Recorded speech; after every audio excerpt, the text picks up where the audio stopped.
Are you tired of soaring real estate prices due to speculation?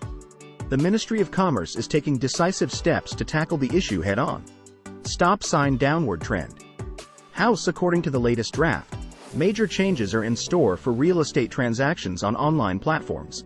Now, real estate websites will no longer allow multiple ads for the same property at varying prices, preventing speculative practices that drive up costs. Additionally, stringent measures are being implemented to curb unauthorized real estate agents. The process for obtaining authorization documents is being streamlined to eliminate unnecessary hurdles, making it easier for legitimate agents to operate. PCs say goodbye to information pollution in real estate ads. Online platforms not complying with the new regulations will face fines, ensuring a cleaner and more transparent property market for everyone. Busts in silhouette for real estate consultants. The professional experience requirement is being reevaluated.